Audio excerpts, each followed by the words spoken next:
Unexpected points are always the best points, right?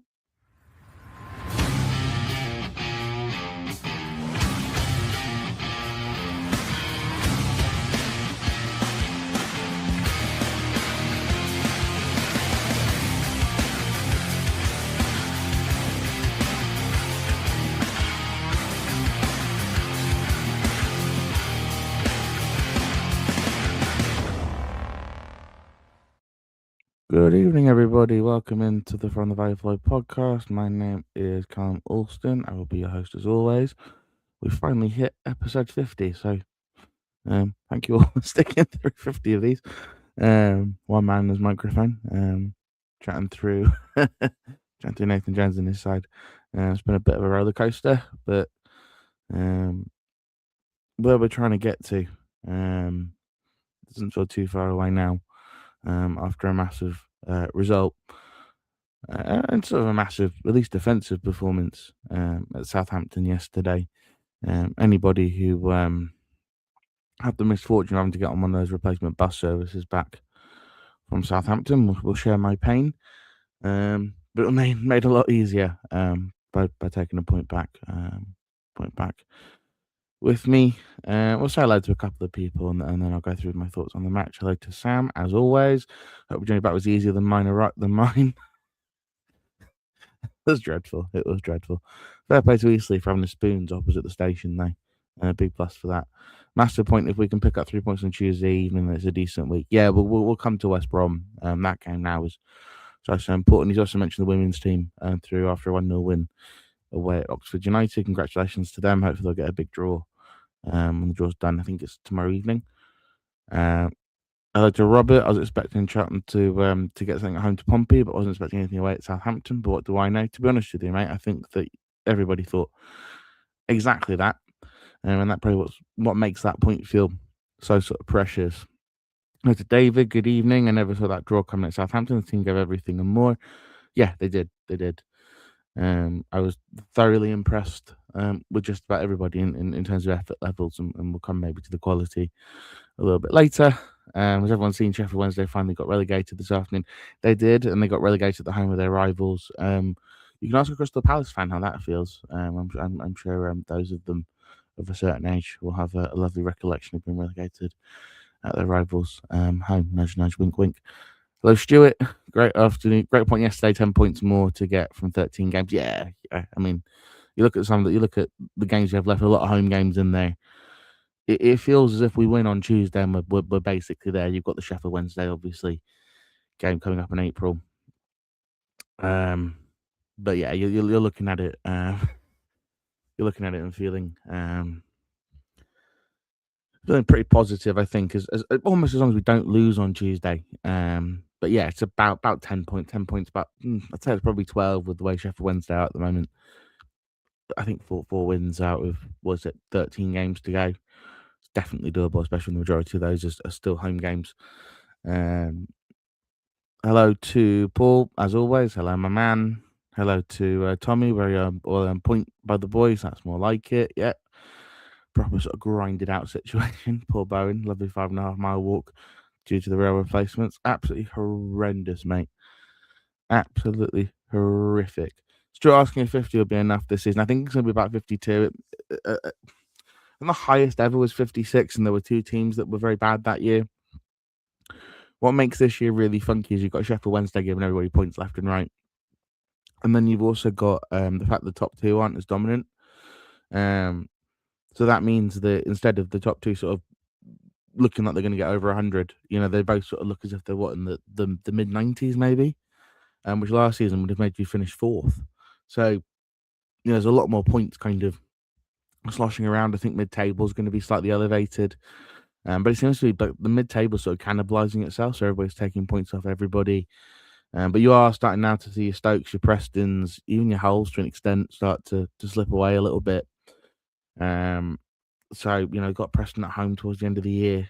So there's definitely, I think, that shift that you see in most championship seasons of the middle sort of compressing, if that makes any sense to anybody. Sorry to hear about your troubles. Thanks, Tommy. At least someone cares about me and my issues. I'm back yesterday. But it's all fine.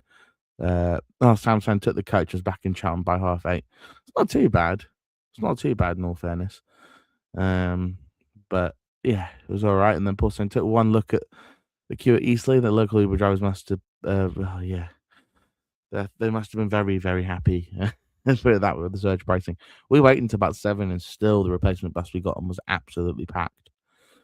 But it was a cracking day. I paid for it a little bit this morning. Feeling better this evening. So let's chat the game a little bit. It's a really difficult game to talk about because I think the things that we did well aren't the sort of exciting stuff.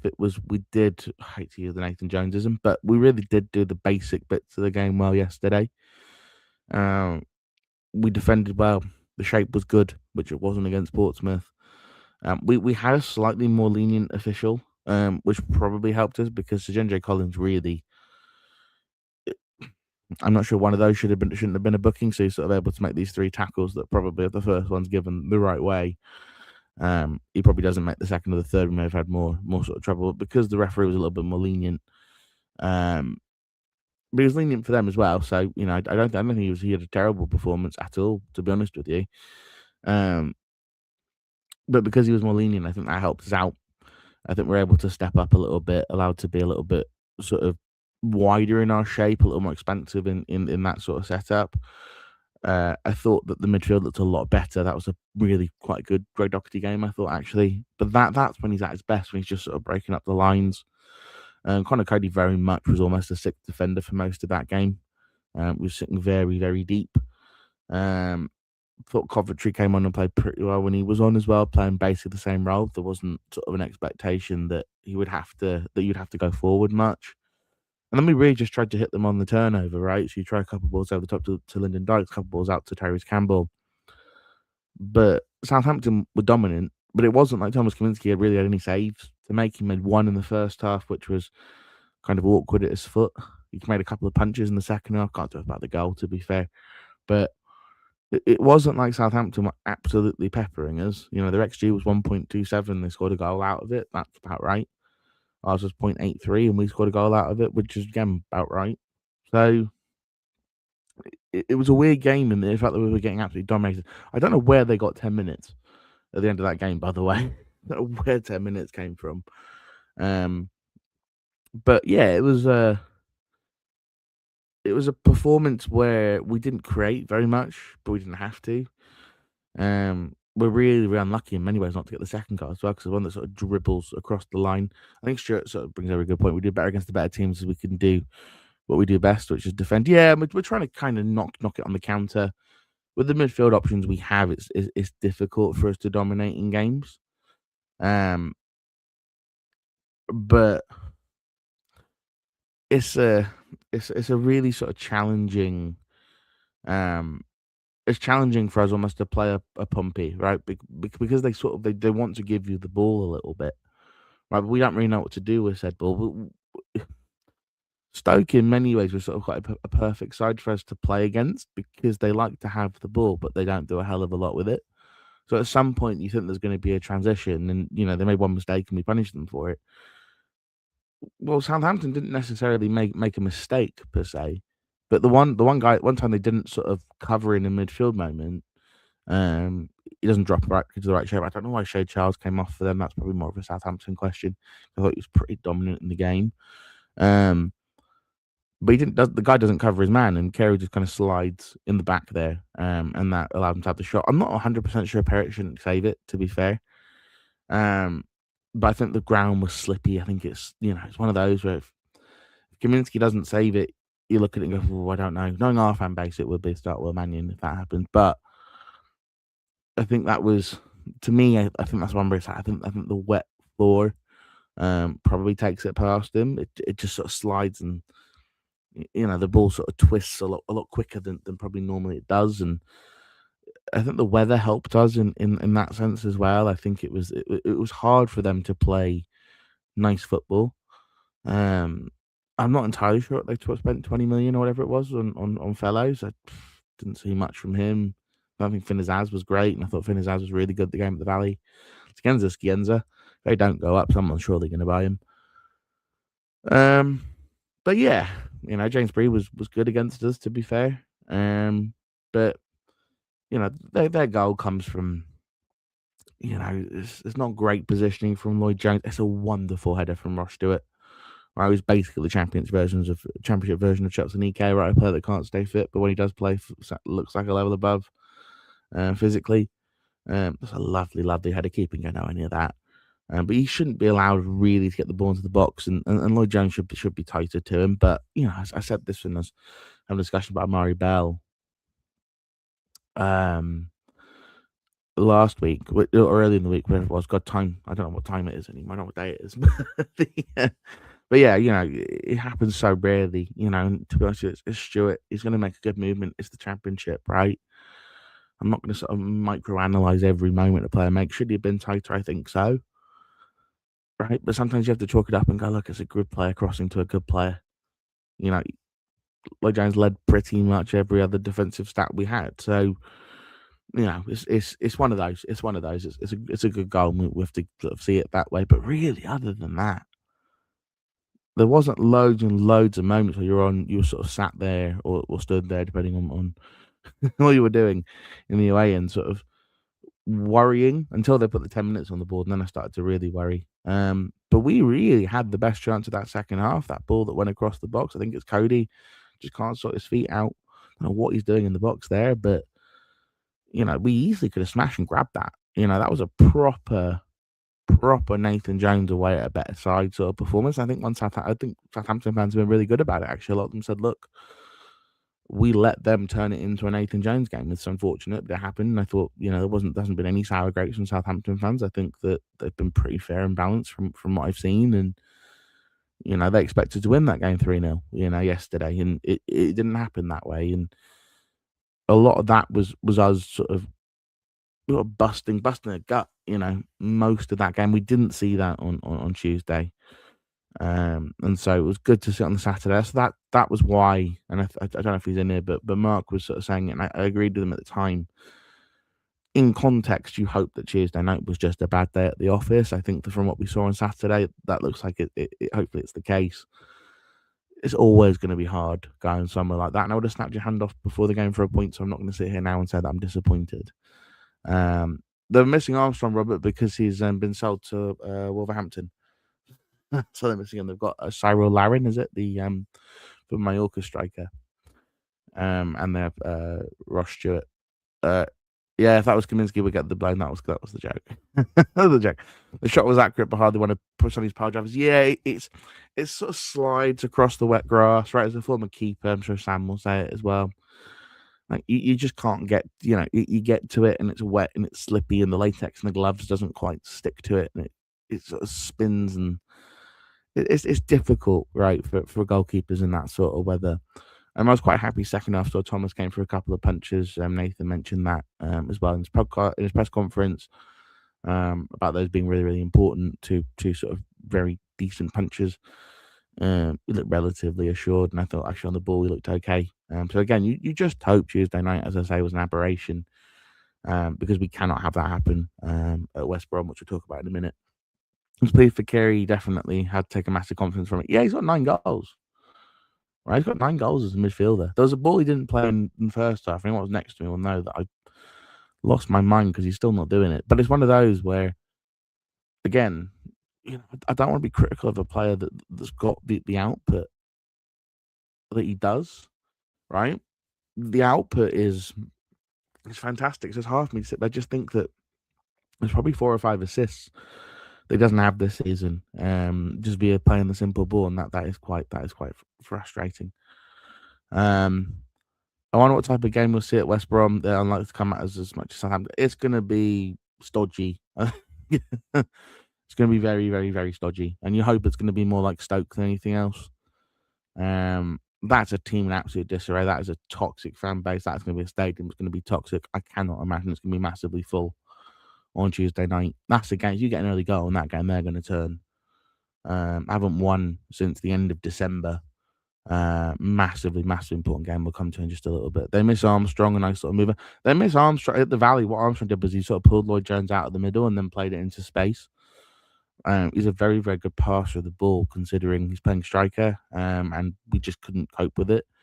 The gap between midfield and defence was far too large. We were pressing far too high, and there was two good gaps because Apter and was it Hernandez who started at left wing back then? Was it TC? I can't remember who started at left wing back that game, but whoever it was stepping way too high, and it was just creating complete chaos and behind. So that's really where they missed him, I think, is that ability to play that ball, because that's not Larin's game, and it's definitely not Ross Stewart's game. You know, Stewart's a fantastic player at this level, but his game is very much being a physical sort of unit. I think 3 games a week seems our failing keeping mentality. Maybe, but it does happen, right? I mean, we're taking 8 from 15. That's fine, right? If we do that for the rest of this, we need to take, we take another 8 and we're almost there, right, from the next 15. So, I'm less, I'm more optimistic now, I think, than I was very much on Saturday afternoon. And then a lot of the results around us didn't go against Blackburn's did, and Portsmouth, obviously. But, we're actually above Norwich again. I don't think we're going to stay above Norwich, mind, but we are above them again. It's going to be difficult, the 2 home games that follow the West Brom game as well, because we've got both Wrexham and Birmingham coming down the valley.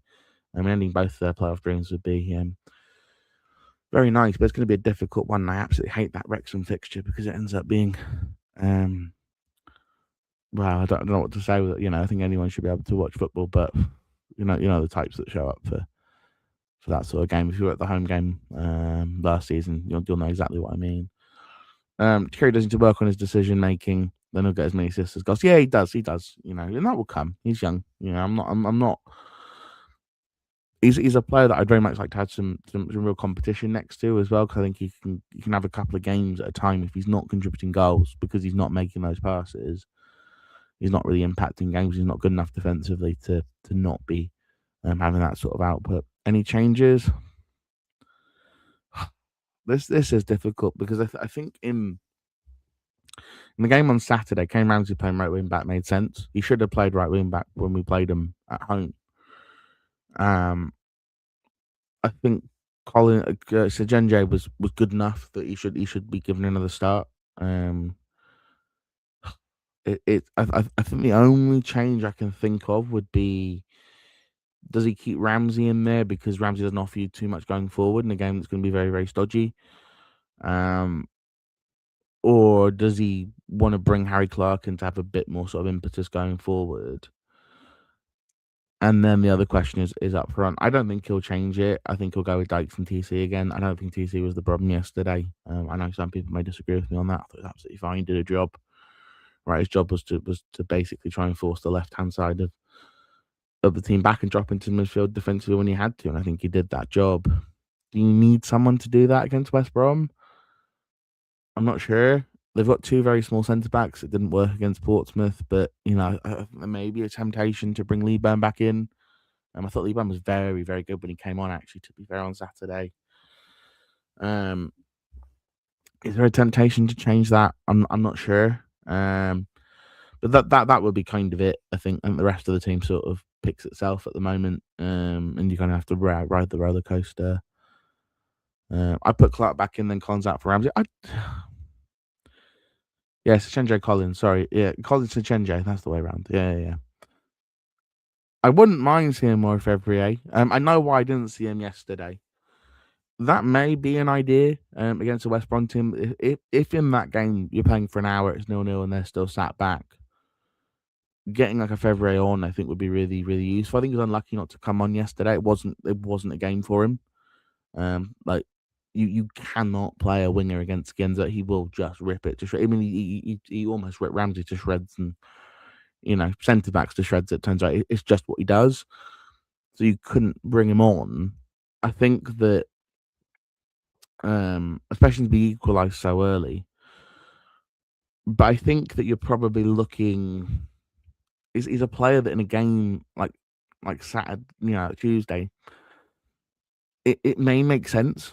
But I think it probably makes more sense to bring him on for 40 minutes or half an hour than it does for him to start. I think to start at that game, you want to keep it cagey, keep it tight, But you want to push up on them. So you definitely want to be pushed up. So I think you probably want to play the more the back three than the back five that we did yesterday and really push those wing backs up. And that would be my question. We're playing Kane there. There's nothing on the quality of Kane as a player. It's just that he's not really a wing back in that sense. He's not going to get you up the pitch. We didn't really want to go up the pitch with him yesterday, so it was okay. But he doesn't cross the ball well enough really to play that sort of classic wing back role. It's just not his game. Didn't they sell Caleb Taylor? I believe they did. Yes, I believe they did. Wasn't that in the summer? I think it might be. Yeah, it might be a chance to use their second half of February. I think that's probably the most likely thing that you'll see.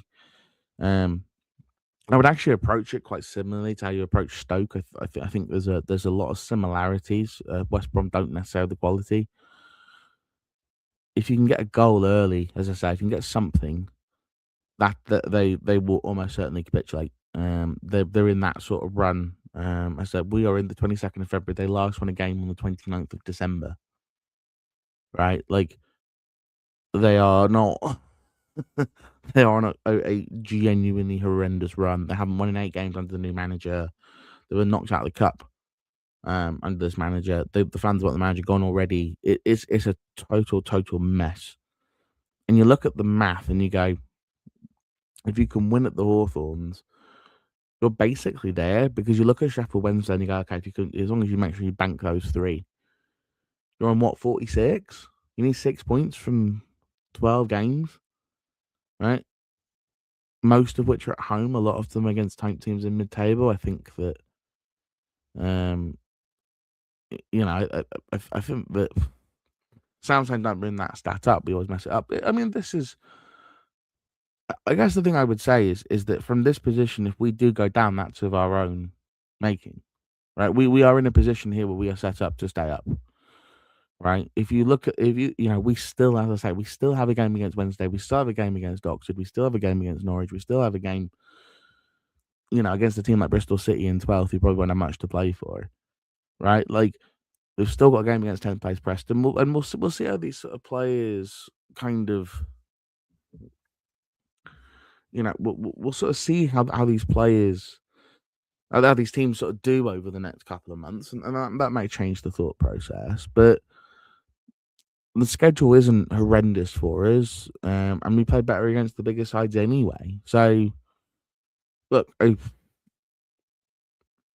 annoying. It's annoying the only double that's been done to us has been done by a team below us, but I think it's entirely possible. I think it's entirely likely we will stay up at this point. I'm feeling a lot more positive. I'm feeling a lot more sort of almost energetic. Like I can see the summer on the horizon. I can see, there's big changes that need to be being made. I think that there's a want from the club to get it right, and it's just how we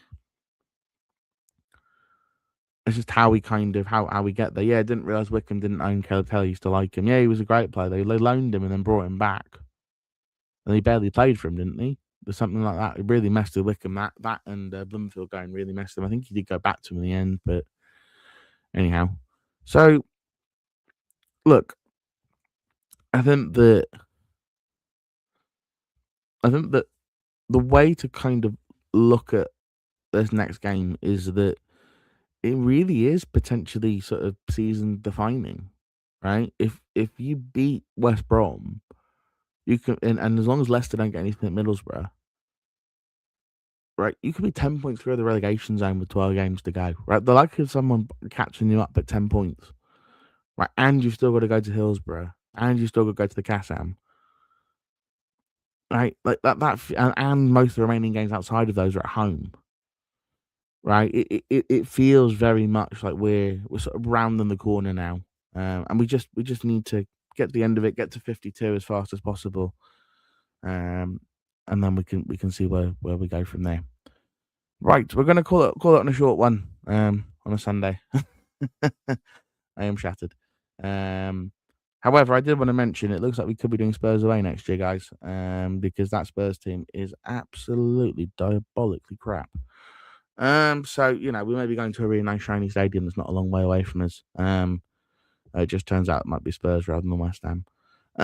But now that I've taken my dig, I hope you all have the rest of your evening. I'll be on the Chronicles at 8 as always.